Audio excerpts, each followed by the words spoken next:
अस्सलाम वालेकुम, नमस्कार, सत श्री अकाल एंड गुड इवनिंग। मैं हूं अर्तुक आज़मी और आप देख रहे हैं पॉइंट ऑफ व्यू।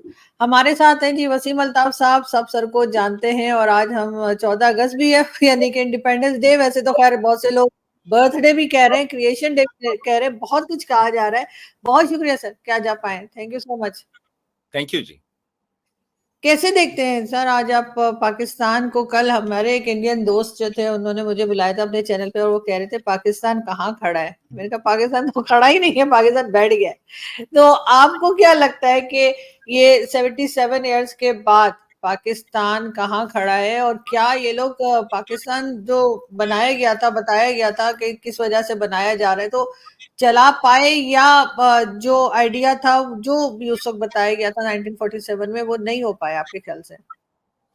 देखिए जी, अगर मुख्तसर तरीन लफ्जों में कहा जाए तो 77 साल में आधा मुल्क बंगला हो गया और बाकी आधा कंगला हो गया। तो अब ये खुलासा है पिछले 77 साल का।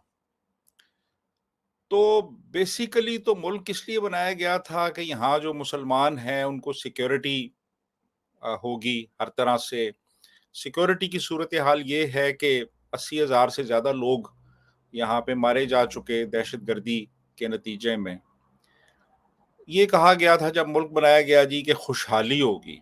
खुशहाली की सूरत हाल ये है इस वक्त कि हमारी आधी से ज़्यादा आबादी जो है वो इस वक्त गुर्बत की लकीर से नीचे ज़िंदगी गुजार रही है। 3 करोड़ बच्चे हमारे स्कूलों में नहीं जा रहे।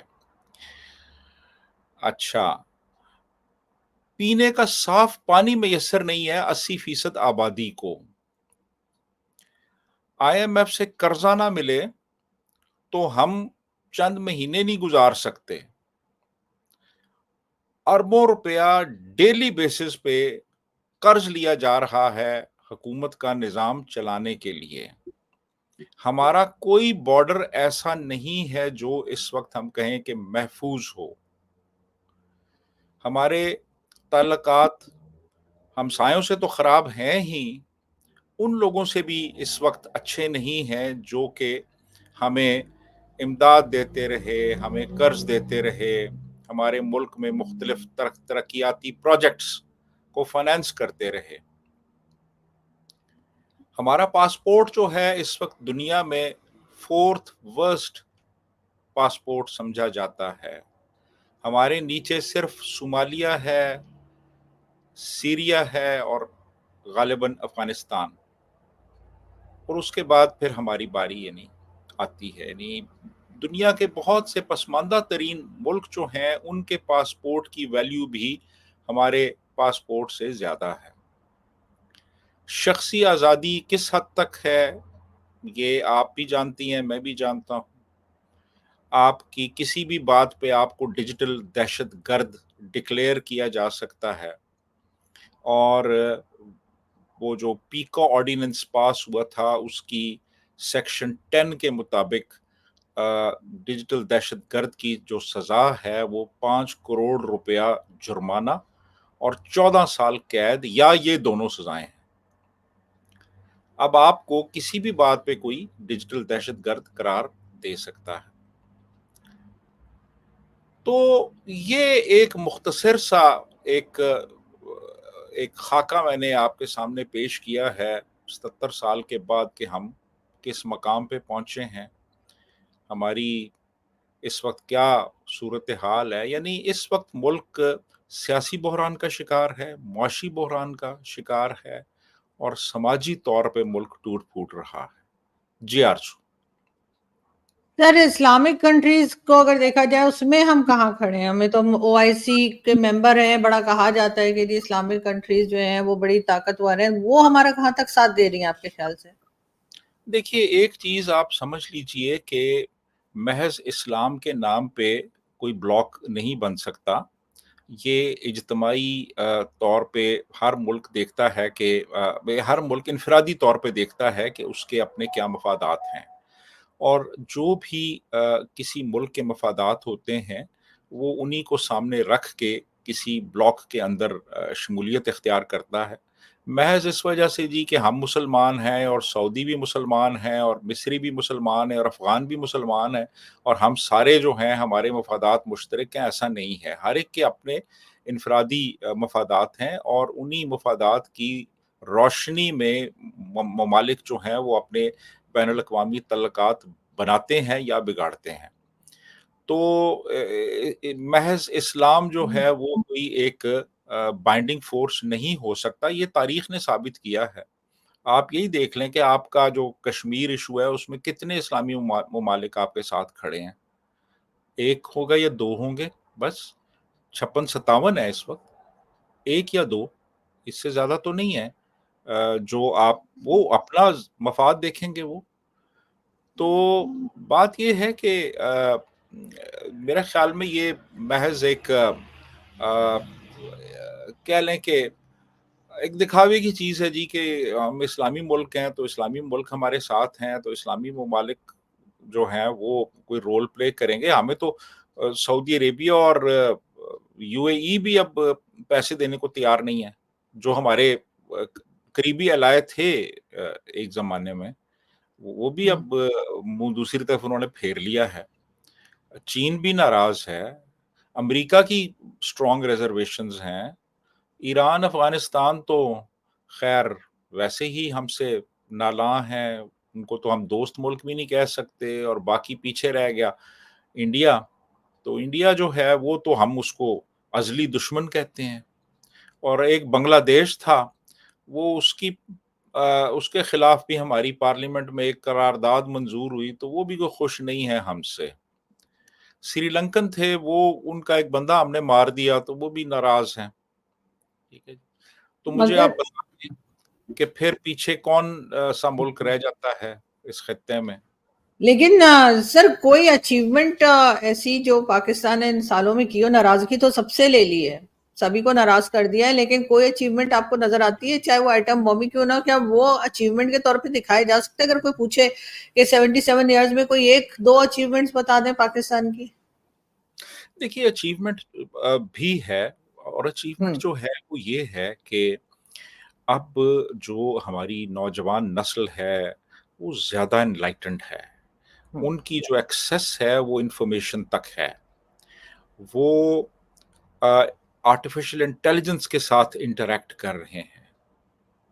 उनको पता है, मसलन अभी थोड़ी देर पहले मैं फ़ेसबुक पे था, तो मैंने एक कुछ लिखा तो एक एयर फ़ोर्स के रिटायर्ड एयर कमोडोर हैं, उन्होंने कहा जी करेक्शन और करेक्शन उन्होंने की कि उन्होंने कहा जी कि जो मेराज है, मैंने लिखा है कि मेराज का 1 इंजन होता है।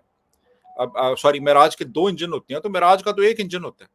मैंने फौरी तौर पे आर्टिफ़िशियल इंटेलिजेंस को व्हाट्सऐप पे मैंने उससे राब्ता किया, उससे पूछा मैंने कहा कि क्या हर मेराज तैयारे का 1 इंजन होता है? उसने कहा नहीं, ये वेरिएंट्स हैं जिनके 2 इंजन होते हैं।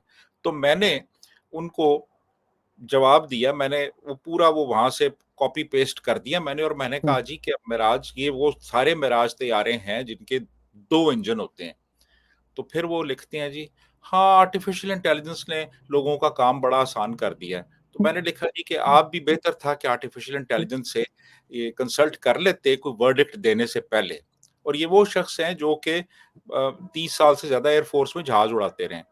अच्छा, तो अब ये एक इन्फॉर्मेशन जो है ना, इन्फॉर्मेशन तक एक्सेस ये ये एक मैं समझता हूँ और ये इसमें किसी का कोई ये नहीं कहेंगे कि किसी हुकूमत का इसमें अव्वल दखल है, ये टेक्नोलॉजी की वजह से हुआ है।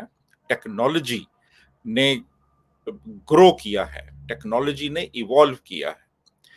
तो ये एक अचीवमेंट है कि ज़्यादा एनलाइटनमेंट आई है, ज़्यादा एक्सेस टू इन्फॉर्मेशन हुई है, ज़्यादा बेहतर तौर तौर पे लोगों को हालात और वाक़यात का पता चलने लगा है। एक ज़माने में सिर्फ़ एक पीटीवी होता था जो गवर्नमेंट का नैरेटिव बयान करता था। अब 150 से ज़्यादा चैनल है इस वक़्त और वो भी लोग नहीं देखते, अब लोग यूट्यूब पे वीडियोज़ देखते हैं और वहाँ पे हमें निस्बतन ज़्यादा आज़ादी है खुल के बात करने की, जो कि अभी तक फिलहाल। अभी तक हाँ, अच्छा अब ये जो एक अचीवमेंट है ये बहरहाल उसके अलावा फिर ठीक है, इंफ्रास्ट्रक्चर भी डेवलप हुआ है, सड़कें बनी हैं, आपकी मोटरवे बन गई है, आपकी इंडस्ट्री ने बहरहाल ग्रो किया है। गो के उनके भी अपने मसाइल हैं कि हमारे पास एनर्जी नहीं है मगर अभी। मगर सर क्यों इतने सालों में, सॉरी आपकी बात काटी, लेकिन क्यों इतने सालों में एनर्जी सेक्टर पे काम नहीं हो पाया, इकोनॉमी पे काम नहीं हो पाया? पाकिस्तान सिर्फ पैसा लेने यानी उधार लेने, लोन लेने और डोनेशंस लेने पर ही क्यों चलाया जाता रहा? देखिए, उसकी वजह ये है कि अ, सबसे पहले तो आप तयन करते हैं ना कि आपने इस मुल्क को किन खतूत पे चलाना है, और इस मुल्क का जो एक पूरा निज़ाम है, उसकी बुनियाद किस चीज़ पे होगी। आपने कोई एक सोशल वेलफेयर स्टेट बनानी है, या आपने एक नेशनल सिक्योरिटी स्टेट बनानी है, तो वो शुरू शुरू में नेशनल सिक्योरिटी स्टेट इसको बना दिया गया। तो नेशनल सिक्योरिटी स्टेट जो होती है ना, फिर वो उसके नज़दीक सबसे इम्पोर्टेंट तरीन चीज़ सिक्योरिटी ही होती है। उसके बजट की एक बहुत बड़ी एलोकेशन सिक्योरिटी पे जाती है, डिफेंस पे जाती है। वो एक ख़ास किस्म का निसाब पढ़ाती है बच्चों को, वो ख़ास किस्म के ग्रो तैयार करती है, वो ख़ास किस्म की उसकी प्रायोरिटीज़ होती हैं, पॉलिसीज़ होती हैं। तो हम बदकिस्मती से इस राह पे चल निकले। तो जब आप इस राह पे चल निकलते हैं, तो फिर आप आम लोगों की तरक्की और खुशहाली और इंडस्ट्रियलाइज़ेशन और मुल्क की जो मुआशी तरक्की है, उस पे फ़ोकस नहीं करते। फिर आपकी प्रायोरिटीज़ कुछ और होती हैं, कुछ और हल्के होते हैं जो प्रायोरिटीज़ तय करते हैं आपकी। एक तो ये। दूसरा ये कि मुख्तलिफ जो हुकूमतें आईं, वो हुकूमतें एक ख़ास पॉलिसी इख्तियार करती थी, तो जब दूसरी आती थी, तो वो बिल्कुल उसको रिवर्स कर देती थी और नए सिरे से पॉलिसीज़ का तसलसल शुरू हो जाता था। फिर हमारे मुल्क में 35-40 साल तो मार्शल लॉ रहा है। मार्शल लॉ दौर में तो बिल्कुल प्रायोरिटीज़ बदल जाती हैं। उसमें तो फिर वो सब कुछ नहीं होता उस तरह से, जो कि एक ऐसी हुकूमत जो अवाम के सामने जवाबदेह हो, वो करती है। फौजी डिक्टेटर तो ये नहीं करता। तो ये सारी चीज़ें जो थी ना, इनकी वजह से हम फिर उस तरह से प्रोग्रेस नहीं कर सके जैसे हम प्रोग्रेस कर सकते थे। तो ये कुछ फैक्टर्स हैं इसमें, आरज़ू। सर स्पोर्ट्स में भी हमारा कुछ नाम था, चाहे वो स्क्वॉश हो, हॉकी हो, बॉक्सिंग में जो है लोग जाते थे और गोल्ड मेडल और कई तरह के मेडल्स जो है लेकर आया करते थे। हमने सब खत्म कर दिया। स्क्वॉश में जहांगीर खान, जामशेद खान, हॉकी पाकिस्तान में काफी अच्छी खेली जाती थी। सिर्फ एक ले दे के क्रिकेट रह गया, वो भी पता नहीं कितने दिन, या फिर एक जो गोल्ड मेडल अभी आ गया है अशरफ नदीम साहब की वजह से, अरशद नदीम साहब की वजह से। और उसके ऊपर जो है वो हंगामा है कि हर गवर्नमेंट क्रेडिट खुद लेने की कोशिश कर रही है। इमरान खान के लोग कह रहे हैं हमने किया, पीएमएलएन कह रही है हमने किया, लेकिन स्पोर्ट्स में भी हम बहुत पीछे रह गए। उसकी क्या वजह? देखिए, बात ये है कि हमारे यहाँ कुछ खिलाड़ियों को वेमेनाइजिंग और नशा खा गया, ठीक है? कुछ तबलीग में पड़ गए, और रही सही कसर जो थी वो सियासत ने पूरी कर दी। ग्रोहबंदियां हो गई, सियासत शुरू हो गई, आपस में लड़ना शुरू कर दिया इन्होंने, एथनिक और लिंग्विस्टिक बेसिस पे ग्रुपिंग हो गई।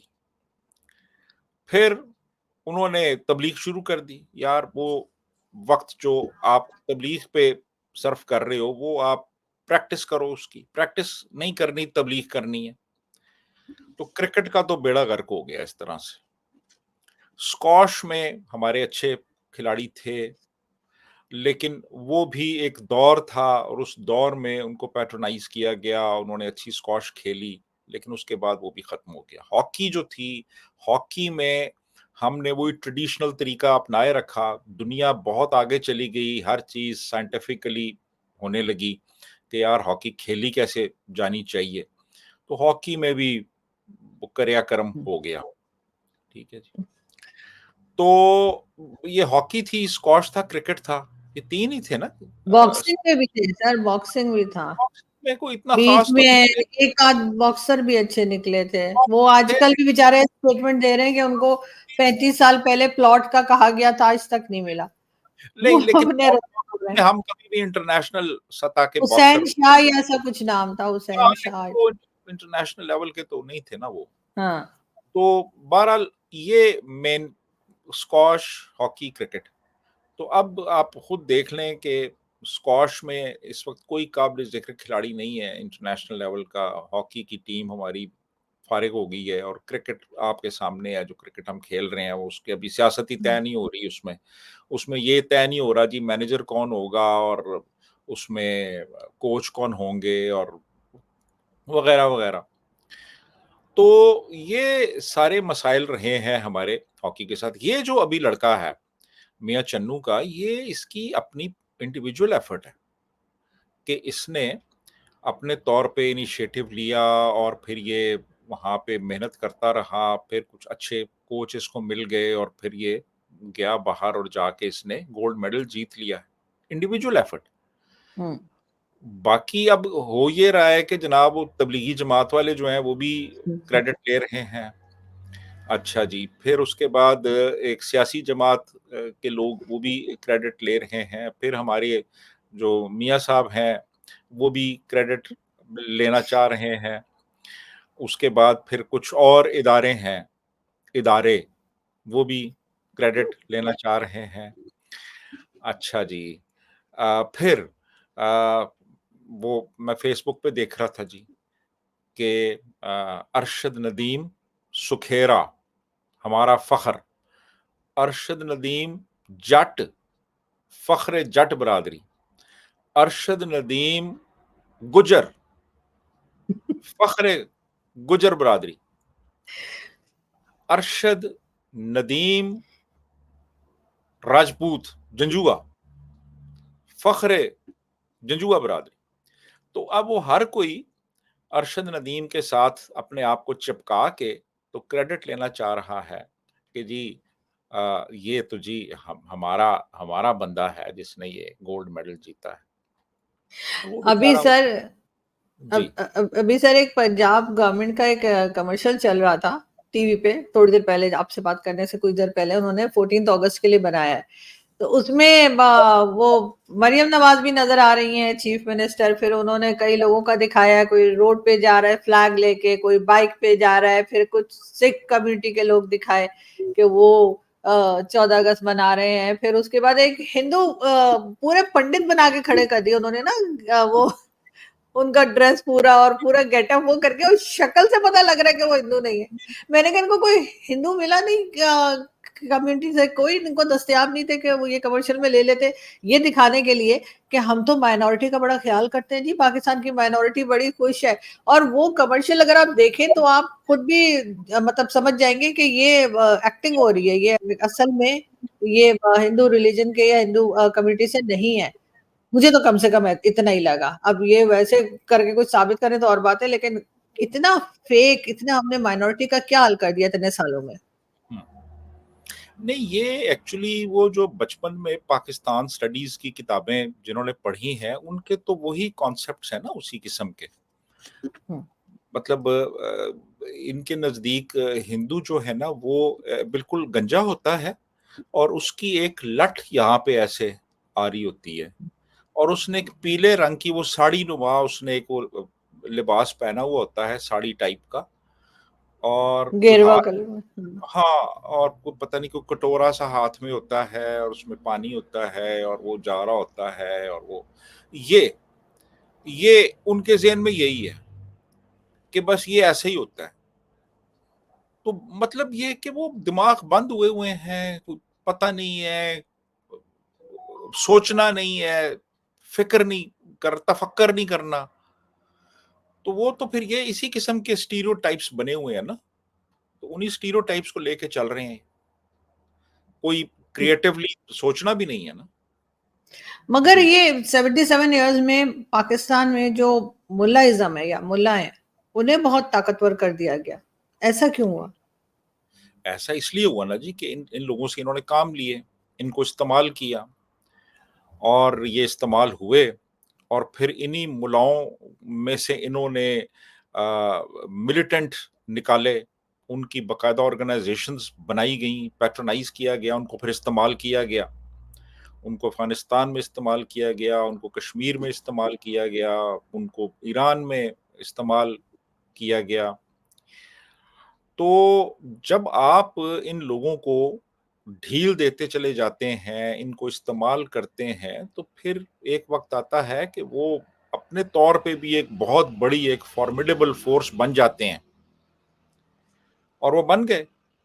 हालाँकि यही वो लोग थे जो कि जुमेरात के दिन वो आके तो वो खैरात माँगते थे वो, कि कुछ थोड़ा-सा कुछ खाने को दे दें, कुछ चावल दे दें, कुछ रोटी दे दें। हम्म। ये वो लोग थे, और अब ये आप देखें कि बड़ी-बड़ी ये गाड़ियों में फिरते हैं, यानी करोड़ों रुपए की लेक्सस में फिरते हैं, ये सादगी का ये दर्स देते हैं और लेक्सस के अंदर ये बैठते हैं। और जहाँ पे कोई लड़की का कोई अज़दवाजी मसला हो, वहाँ पहुँच जाते हैं या उसको बुला लेते हैं, उसके सर पे दस्ते शफ़क़त रखते हैं। जहाँ पे कोई खिलाड़ी मशहूर हो जाए, तो उसको बुला के तबलीग करना शुरू कर देते हैं और उसको तबलीगी बना देते हैं। और फिर ये इनके मिलिटेंट विंग्स हैं, जो कि अ, इन्वॉल्व्ड हैं बहुत सी एक्टिविटीज़ में, इस तरह की। गलत एक्टिविटीज में, और ज़ाहिर है गलत वो, किस्म। हाँ, वो इस्तेमाल होते हैं ना, तो जब आप किसी ताकतवर हल्के के आला-कार बन जाएँ, तो फिर आप भी ताकत हासिल कर लेते हैं।